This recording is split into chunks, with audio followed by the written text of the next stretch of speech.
સુરતમાં ફરી એકવાર ખેલાયો છે ખૂની ખેલ। સુરતના અમરોલી વિસ્તારમાં આવેલ કોસાડ આવાસ ખાતે એક દિવ્યાંગ વ્યક્તિને ચપ્પુના ઘા ઝીંકી મોતને ઘાટ ઉતારી દેવાતા ચકચાર મચી જવા પામી છે।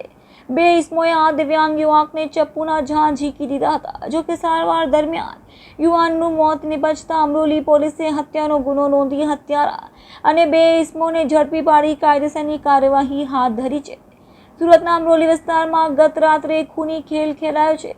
અમરોલી કોસાડ આવાસમાં રહેતા 26 વર્ષીય સંદીપ શૈલેષ નિષાદ પોતાના મિત્રની દુકાન પર ગઈકાલે રાત્રે બેઠા હતા। આ દરમિયાન કોસાડ આવાસમાં H1 બિલ્ડિંગમાં રહેતા ચિરંજીત અને રોશન સાહની નામના બે ઇસમો સંદીપ પાસે આવ્યા હતા અને અચાનક સંદીપને પગના પાછળના ભાગ પર ચપ્પુ ઘા ઝીંકી દીધો હતો, જેથી સંદીપની હાલત ગંભીર થતાં તેને ભાઈ અને પરિવારજનો સારવાર અર્થે સુરતની હોસ્પિટલ લઈ આવ્યા હતા। હોસ્પિટલમાં ટૂંકી સારવાર દરમિયાન સંદીપનું મોત નીપજ્યું હતું। આ મામલે મૃતકના ભાઈએ જણાવ્યું હતું કે મારો ભાઈ સંદીપ છેલ્લા 10 વર્ષથી સુરતમાં રહે છે અને મૂળ ઉત્તર પ્રદેશનો છે। ગઈકાલે મારો ભાઈ તેના મિત્રની દુકાન પર બેઠો હતો, તે દરમિયાન આ બંને ઇસમોએ આવી મારા ભાઈને ચપ્પુના ઘા મારી દીધા હતા। આ હત્યા ઝઘડાની અદાવતમાં કરાઈ હોવાની આશંકા છે। રોશન સહાની અને ચિરંજીત શર્મા ઉર્ફે બિહારી H1 બિલ્ડિંગમાં રહે છે। આ બંને ઇસમો ઉપર અન્ય એક વ્યક્તિનો હાથ છે। અમે આ મામલે અમરોલી પોલીસમાં તાત્કાલિક ફરિયાદ કરી દીધી હતી। બંને આરોપી હત્યા કરી ફરાર થઈ ગયા હતા। પોલીસ ફરિયાદના આધારે બંને આરોપીને ઝડપી પાડ્યા હતા।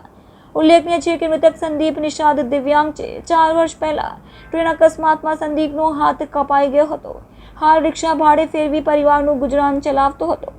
મૃતક સંદીપના પરિવારમાં 3 ભાઈઓ અને માતા પિતા છે, ત્યારે સંદીપના મોતને પગલે પરિવારજનો શોકમાં ગરકાવ થઈ ગયા છે। પોલીસે સમગ્ર મામલે ચિરંજીત અને રોશન સાહની નામના બંને આરોપીને લોકેશનના આધારે ઝડપી પાડ્યા હતા, જ્યારે પણ આ બંનેને જરૂરી પડતી ત્યારે ફોન શરૂ કરતા હતા।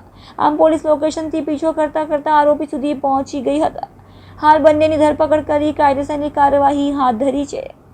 ગઈકાલે રાતના આશરે 9:30 વાગ્યા આસપાસ પોલીસનો એક જાણ થયેલી કે જે કોસાડ આવાસ જે H1 જે છે ત્યાં કોઈ વ્યક્તિઓ વચ્ચે મારામારી થઈ છે અને એમાં એક વ્યક્તિનો લોહી લહાણ હાલતમાં ત્યાં પડેલ છે એવી જાણ થયેલી, જેથી પોલીસ અમરોલી પોલીસ જે છે એ તાત્કાલિક ત્યાં જગ્યા પર પહોંચી ગયેલી અને ત્યાં તપાસ કરેલી તો સંદીપ સાહની કરીને જે છે કે જે H1માં રહે છે એના જમણા પગના સાથળમાં એક સડાનો ઘા વાગેલો હતો અને એને પુષ્કળ લોહી વહી ગયેલું હતું એમ, જેથી એને તાત્કાલિક ત્યાં સારવાર માટે દવાખાને મોકલી આપેલો।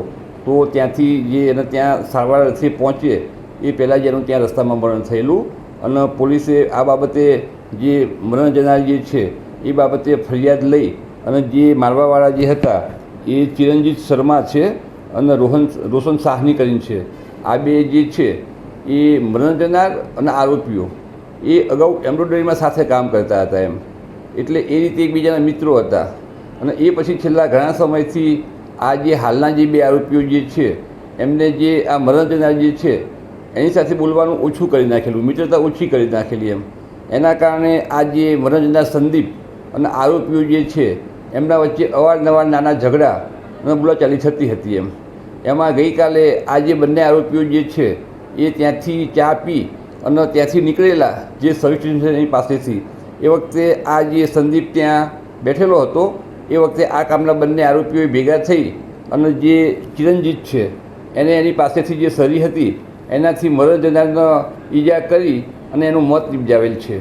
મરનારનું અત્યાર સુધીમાં જે ઈ-ગુજકોપમાં સર્ચ કર્યું છે એમાં એનો એક ગુનો બતાવે છે, પણ એ હજુ વેરીફાઈ હું કરી રહ્યો છું।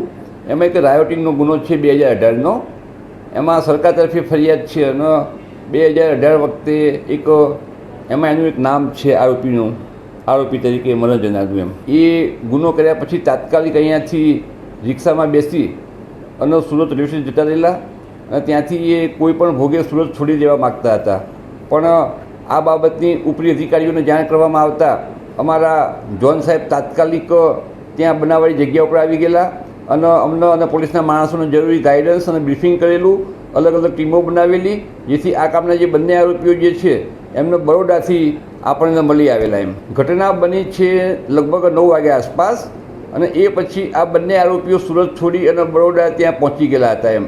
પણ આ કામે જે આરોપી જે ચિરંજીત કરીને જે છે એ એનો મોબાઈલ જ્યારે એને જરૂર પડે ત્યારે ચાલુ કરતો પછી બંધ કરી દેતો એમ.